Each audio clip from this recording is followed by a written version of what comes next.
Guillaume Ndahiro nawe mukivuga kuri ibyo yavuze ko ngo yishimiye nyine ko Rashid afunzwe ngo ndetse byari byaranatinze ngo ariko ngo hasigaye undi basigaye cyuma. Donc urumva abicanyi barabarira buri muntu wese ni bya bihe tuvuga byagarutse cyo muri za 1992 93 byo gutunga gatoki. Uyu ni icyitso, uyu ni umugome, uyu ni umugizi wa nabi, leta nayo ikazika kuyorera hejuru ikagenda ikajya kujugunya muri prison cyangwa bakakwica. Ibi bintu tubyamagane twivuye inyuma uyu muco wadutse mu Rwanda w'abantu b'abaheza nguni barimo kwibasira abanyarwanda agatadowa gatoya twagifite kakinyenyeretsa ka demokarasi bakaba barimo kubacura bufuni na buhoro. Ariko barebe neza bongere basubize inyuma barye bari menge kubera yuko uko babigenza ko bahereye kuri bakarasira ko bahereye kuri bacyuma bakabafunga kongera akafungura ntago bacecetse umubavu bakafunga kongera akafungura ni bacecetse ahubwo havuka abandi bashya. Rashid yaravuye muri prison ariko yaraje ntiyaceceka. Bamenye ko itara rya demokarasi yo ryatse mu muntu nta ushobora kurizima azima yapfuye uko byagenda kose babimenye babishyire mu bwonko bwabo kandi niyazimye hara igitekerezo kivukira mu wundi.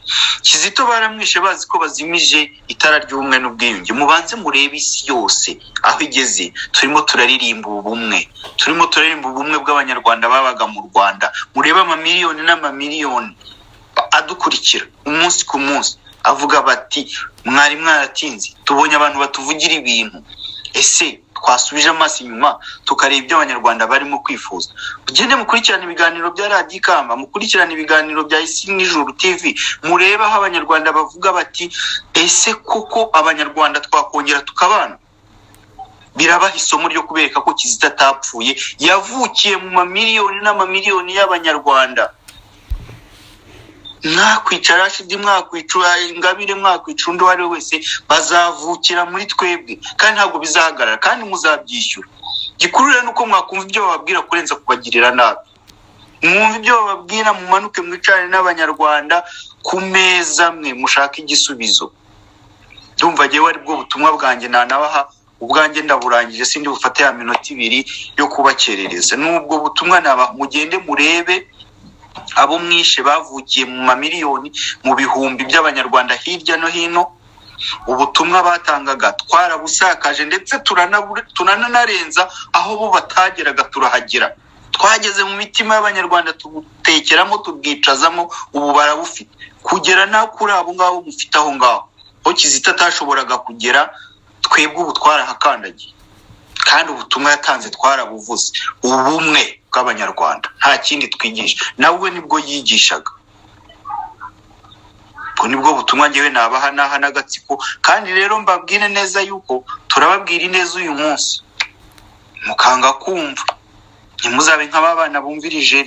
Bo ijambo rero ni rya Irimine aracyahari. Irimine ijambo ni ryawe nawe usigira ubutumwa aba bantu barimo kwibasira agatara konyine twari tugifite kakinyenyeretsa bagashaka kugashyiraho umutemeri.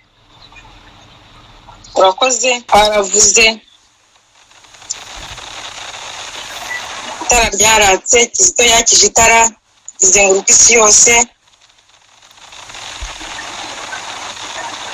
ageze ubwo atanga ubuzima bwe ari ukugira ngo abanyarwanda bose bave mu icuraburindi ry'umwijima wabundikiye. Ubucuraburindi ry'umwijima ihetswe n'agatsiko ka FPR Inkotanyi. Byatindiganije gatoya Damange yarakangutse araduhamagara turahaguruka twese tutangaza inkuru y'aho atageraga n'abandi batanze impuruza yo kwibohora ndetse no kuvuga ikiri ku mitima yacu. Uyu munsi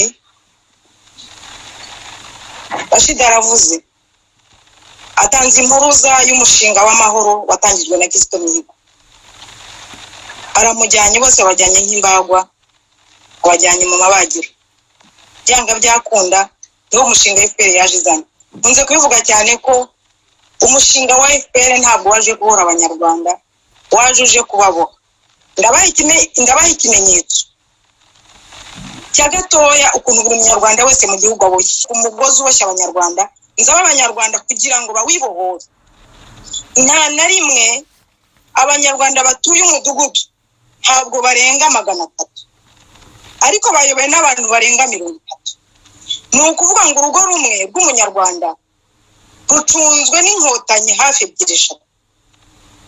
Uzatinye umudugudu ufite ibiziriko 30 bya FPR. Akagari urumva ari 30 gukuba 5 6 kuko imidugudu ishobora kuba ari 5 6 7 8 biza akagari cyangwa 10. Unyumvira abategetsi barimo rero ni ba abantu b'abademo bavuye mu gisirikare kandi bavuye Buganda. Ikiziriko cy'umuntu utari buhaguruke udahaguruka ngo avuge bimwe twavuze ngo ni ugutinya kuko afite umugendano no buri kanya. Agomba kuba ari umuntu wava umudemo, umuntu ushinzwe umutekano wese mu mudugudu agomba kuba umutekano wavuye Buganda umudemo. Uko rero ukuvuga ngo harushinzwe abagore, harushinzwe urubyiruko, harushinzwe amakuru umutekano urubyiruko, abagore n'ibindi harimo inzego zirenga nka 50. Icyo nicyo kiziriko cya mbere baje baratuzirikisha mu midugudu iwacu ku buryo nta n'urw'inyagamburi. Mu kagari rero urumva akagari kangana n'iciro 50. Nyagira ngo mbwire uriya muntu uri ku ngoyi n'ubundi nturiho, ntabwo uriho utariho. Agira ngo mwibutse yuko aba bana bose bari gutanga amaraso nta n'umwe urusha ubuzare ku gihugu cye. Buri muntu wese agifiteho uburenganzira. Nta muntu n'umwe ufite ubwene gihugu gusumba undi. Igihugu ni icyacu twese. Haguruka. Nje ndibwira urubyiruko nirwo ndi kubwira ko ruranshimira. Nibo bari guhaguruka naho basagihobe abinda ndende ba Tito Rutarimara nabari abarongo yuno munsi baranonga ni basagihobe bari yambitse imbozo. Rubyiruko bavandimwe nimwe muhaguruka, nimwe mubashije kuvuga, nimwe mu bafite imbaraga, nimuhaguruke yirukane FPR ku ntebe. Ndazi ko muziritse. Ese ninde uzaza kubabohora wundi nutibohora wenyine? Nta numwe. Nta uzaza kukubohora, nta uzaza kukubwira ngo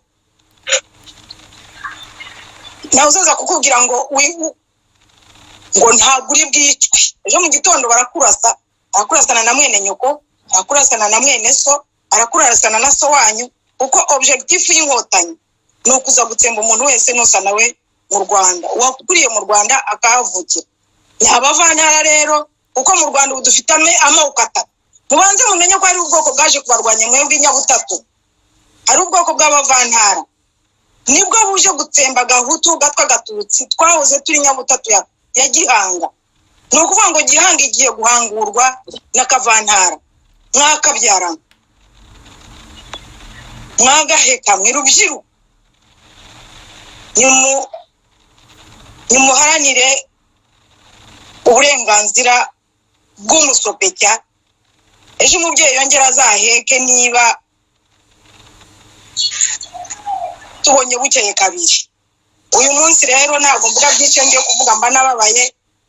Bavuga byinshi njyewe byaranandenze kuko ibyo byose nabibayemo hani iminsi ndabivanamo byana namungabanije no mu mutwe cyane. Bari basigaye banavuga ko nabaye umusazi. Nimwemerere rero muba basazi nko twese twasaze, wenda twagiye hanze musarira uburenganzira bwanyu. Rashid abaye umusazi, Idamange abaye umusazi, Barafinda abaye umusazi. Mwakwemereye mukabasazi mukazitwa intwari z'u Rwanda kuko naho nduzitwa intwari z'u Rwanda. Igihe cyose agatsiko kagifite inkota ayisonga abanyarwanda, ni mubambura inkota bafite mu rwubati ziri kugenda zisonga mu banyarwanda. Mwanga karengane, mwanga urupfu rwa hato na hatoya, muharanire demokrasi, muba demokrate bukuri kuko naho undi muntu uzaharanira demokrasi ni mwebwe. Thomas Sankara yaharaniye demokrasi ari urubyiruko, natwe tugenda tubabona. Genda nabashimira, mbona nta naho tutari kugera jewe mbakurisha po ndabemeye. Ariko abanyagikongoro mwebwe muri mwari mwarashigajwe n'inyuma n'amateka, nimuharanire uburenganzira bwanyu ariko mugana no kuri demokarasi igaragarira buri wese, muve mu mavunja, muve mu nzu z'ibyatsi, muve n'ahandi hose, hanyuma twubake igihugu kizira amatiku, kizira amacenga, kizira ubugome n'ubugambanyi, kizira kumena amaraso. Ku bwanyu muharanire ko amaraso atazongera kumeneka mu Rwanda. Nitwe rero ni mwebwe tubitezeho, nta wundi, ni mwebwe rubyiruko. Murakoze cyane. urakoze Irimine ku butumwa bwiza uhaye ibyiciro byose by'abanyarwanda, urubyiruko, abari n'abategarugori, abagabo, abagore. Ni uguhaguruka, bagahaguruka, bakemera bakitwa abasazi, bakemera bakitwa abagome, bakemera bakitwa bataye umutwe, bakemera bakitwa ibigoryi, bakemera bakitwa ibintu aho kuba abantu, ariko bakabohoza gakondo yabo. Uko byagenda kose tumaze kubona ko dufite ikibazo na FPR ntikibihakana. Niyo mpamvu twavuze ko igomba kugenda, ntikibihakana ko mu Rwanda hari ikibazo cy'imiyoborere, ahubwo icyo bariho uyu munsi ni ugucecekesha ababivuga. Kuko ubundi bajyaga batera ibipindi, bakajya batera abantu rwose murebe, muze musure, murebe u Rwanda ni rwiza, ntabuwe dufungana. None ibibazo byarabarenze ku buryo ntago bakirirwa, mbese wa mugani sinzi wigeze kubivuga ngo bakuyeho rido, baravuga bati okay, turabikora ibyo muvuga byose, ariko uzatinyuka kubivuga ari mu Rwanda tuzamugirira nabi, n'uzabivuga ari hanze tuzamusangayo. Niyo politike yabo. Ubwo rero abanyarwanda nibo bakwiriye kureba, ese turaguma ku rwego rwo kuvuga gusa cyangwa tugomba kujya no mu rwego rw'ibikorwa? Kuko kuvuga ni byiza, abanyarwanda kandi barabyumvise, ukurikije uko ibiganiro bikurikirwa, igisigaye ni ibikorwa. Nshimire abasomye kari agatabo, nizere ko ibiri muri ako gatabo bazabishyira mu bikorwa. Comment faire tomber un dictateur, ni gute ushobora gukuraho ubutegetsi bw'igitugu.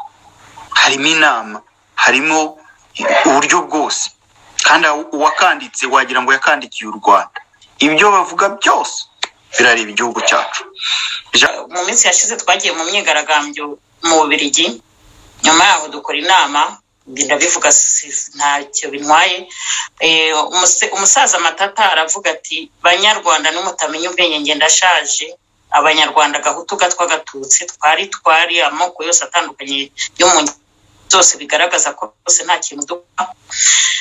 Aravuga ati, turi en voie de disparition. Nashatse kurira kandi kuko niko bimeze.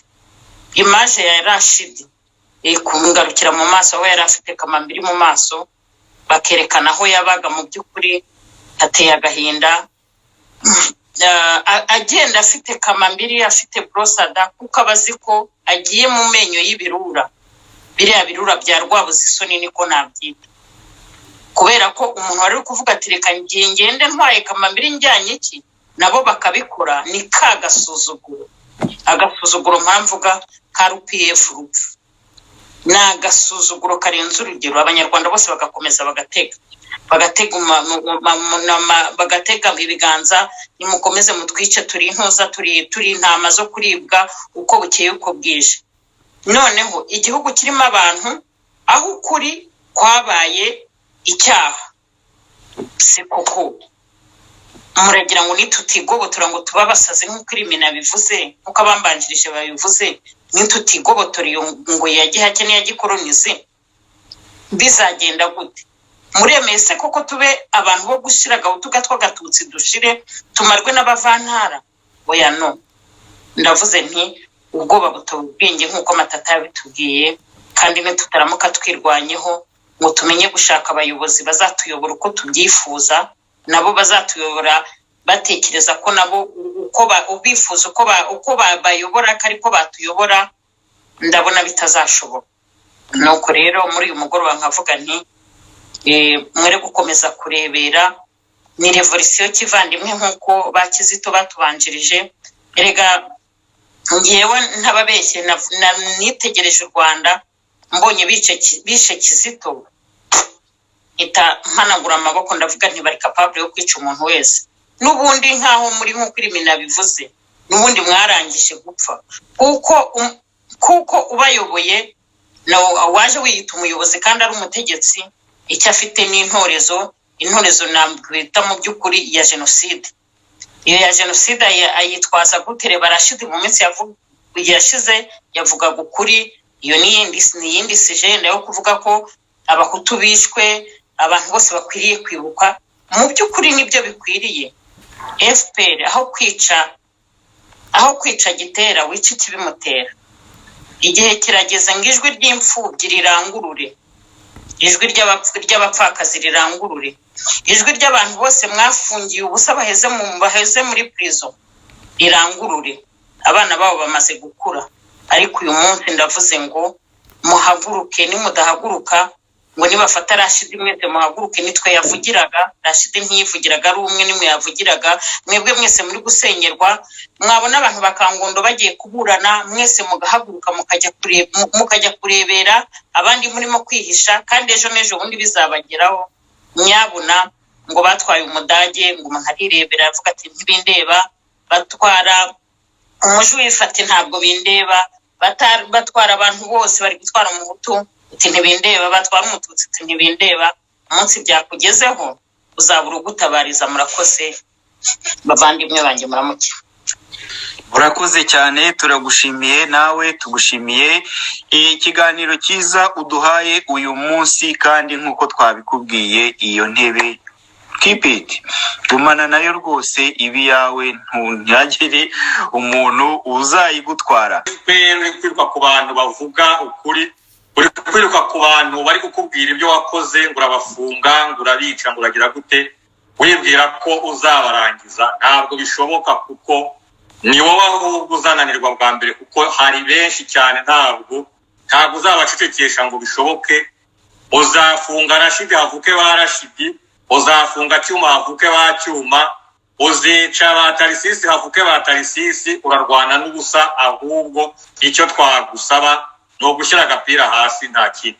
Ikindi nabwira abakora politike, cyane cyane abanyamashyaka. Amashyaka muzi ko muri 1992 1993 abanyapolitiki bashinze amashyaka bagira umwanya wo gukora politiki. Ndagira ngo mbabwire ko ikibuga bakiniyeho muri 1992 na 1993 kitakiriho, kuko hari abonja numva bikirigita ngo barwanyiraga mu gitugu. Nta gitugu cyari gihari, kuko babonye ubwisanzure, babona uko bita inkotanya abavandimwe, kandi ntihagire bibaziza. None abavandimwe barababonye. Cyakora abakibita abavandimwe mbisabire batubwirira bari abavandimwe babo bose buna muri cumi. Ubwo rero abanyapolitiki nimuhindure gahunda y'amashyaka. Ntabwo amashyaka uko mwayabayemo muri 1992 1993 ntabwo ari ko ubu ngubu bigomba gukorwa. Shimire bari muri PDP imanzi ndetse basheshe rira shyaka ryabo buriya barebye kure, ahubwo hagombye gushakishwa uburyo abanyarwanda bahurira hamwe bakagira ikintu kimwe bahuriyeho, bakagiha imbaraga, kikaba ari cyo kibavuganira. Naho ibyo kwirirwa bacagagura n'umwe yashinze agashyaka hari akabutike ngo muri 1993 ngo bazabona bavugira. Ubu nta ruvugiro bafite. Inama mbahaye nizo ngizo, nta kindi gisigaye. Nicyo ngicyo n'abashaka gukora politiki.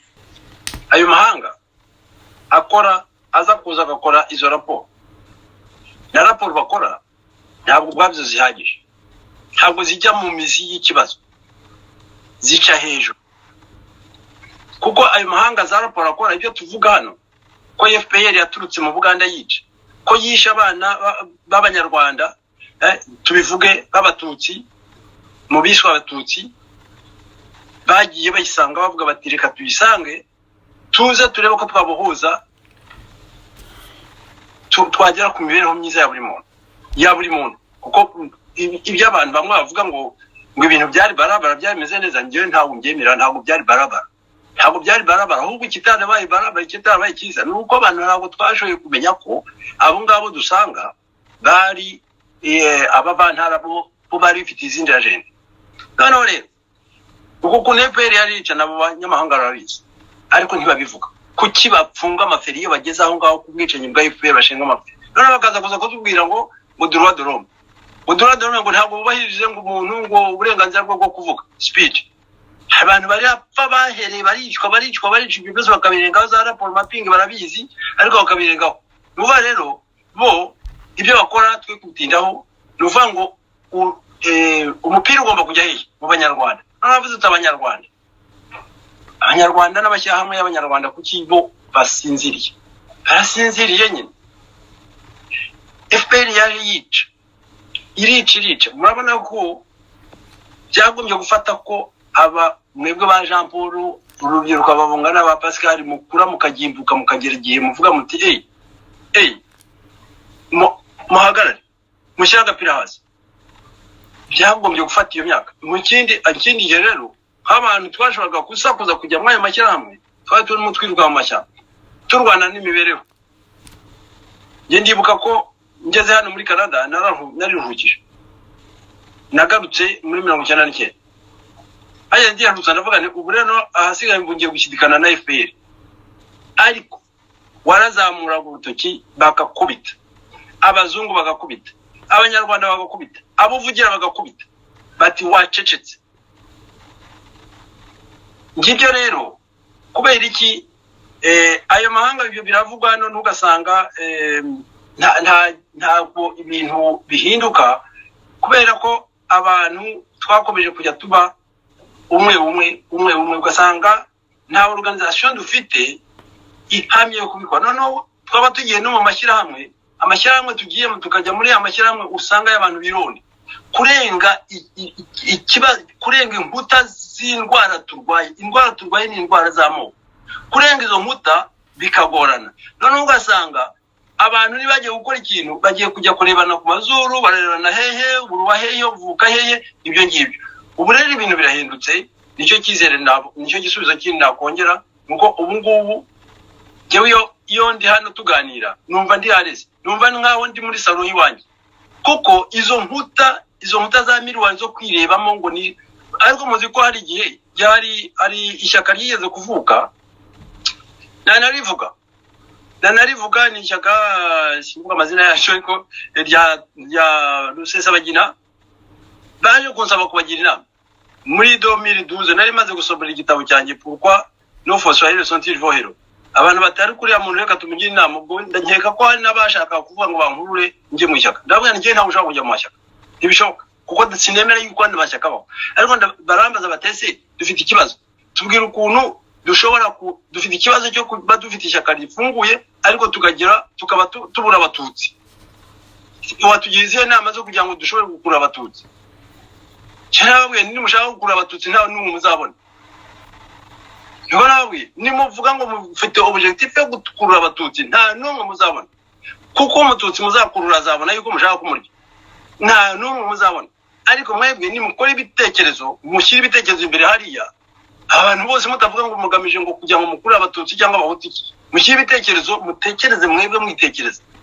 none ibitekerezo byanyu niba ari byiza abantu bazabizamo kandi ntimuzigere mureba ngo ese ngo dufite umututsi cyangwa dufite umuhutu ibintu uvuze ni ingenzi cyane umukunzi wacu buriya niba atanyuzwe azongera twandikire ariko ngewe numvise bamusubije rwose neza urakoze cyane ikibazo cya kabiri yakibajije Mwemayire na cyangwa Irimine cyangwa Ntagara ati ni gute umucikacumu wacitse ku icumu wamaze gucana ku maso ashobora gutangira gufungura amaso buhoro buhoro abavantara bo muri famiye abamo badakunda FPR ariko batinya bene wabo na system cyane cyane iyo abo bavantara ariyo famiye yonyine umuntu asigaranye kuko indi kote ya famiye yashize ubwo mbese ndumva ari nk'umuntu wacitse ku icumu ubana n'abantu avuye hanze Bugande cyangwa Kongo cyangwa hehe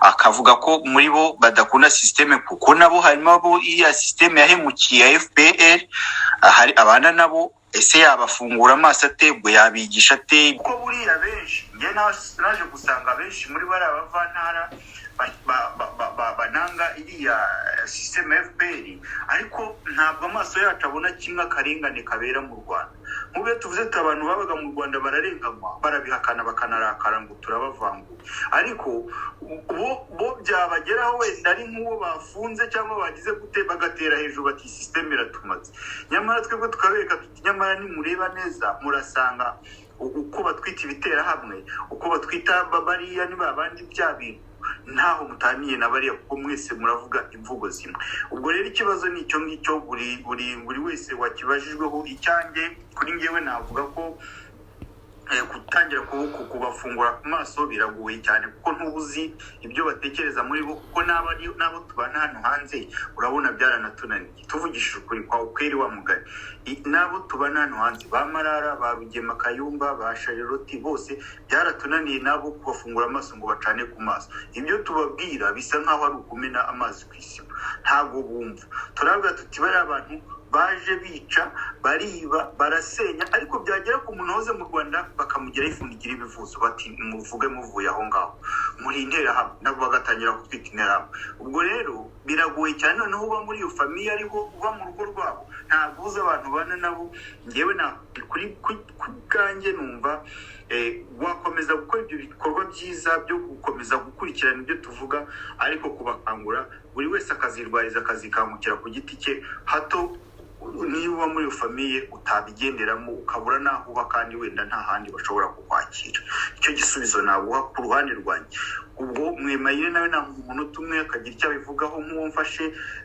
hanyuma na Irimine niba hari icyo yongeraho nawe akacyongeraho ubundi tugasoza urakoze Jean Paul ngewe igisubizo utanze nari ngiye nanjye gutanga nkacyo neza tereke kubera ko wajya kuvuga utaba abantu nzababwira eske mbere y'uko babwira mbere y'uko ujya kubexposa ibitekerezo byawe ubundi nubwo muri mufite ibyo mupfana cyangwa muvuga rumwe iyo leta se muyibona kimwe hari angelo ireberamo hari niyo bayireberamo ubwo niyo yakwica abantu ariko igakomeza ikaba yayindi yabo ntabwo mbega kuba yica abantu irabica nabo barabibona ariko bumva nyine nta kibazo ko yabo yishe se ko ari abantu bo gupfa n'ubundi ntabwo nzi nimba hari ikintu nabwira umuntu ngo nuko ngo dufite icyo dupfana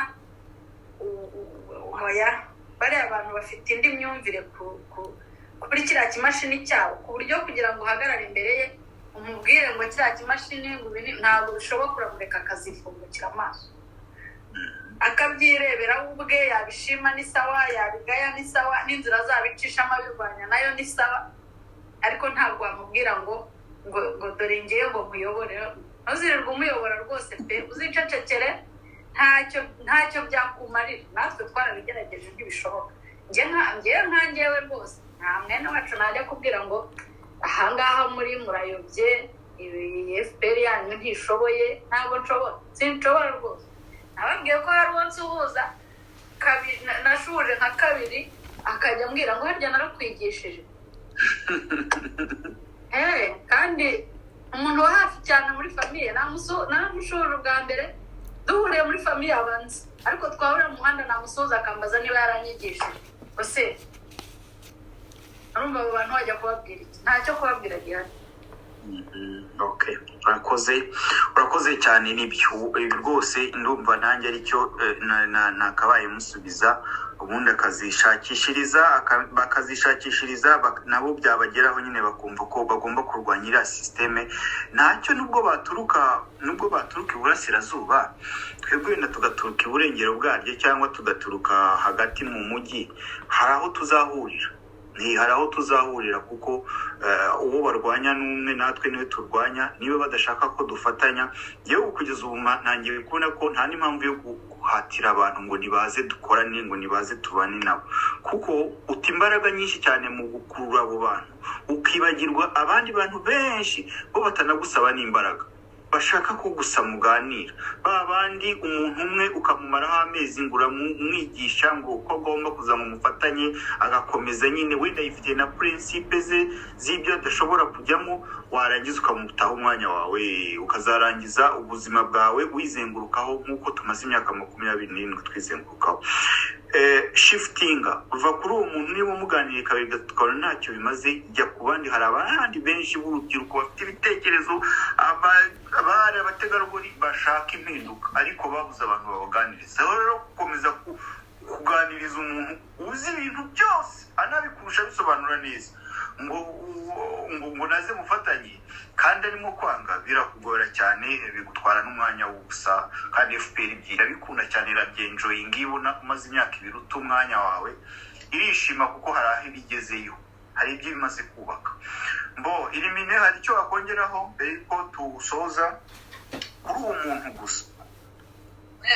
ntacyo nakongeraho ku byo wavuze n'uburyo mugenzi wanjye nyuma yari yavuzeho, kuko uwo muntu ni umwe wacu, ni umwe muri twebwe.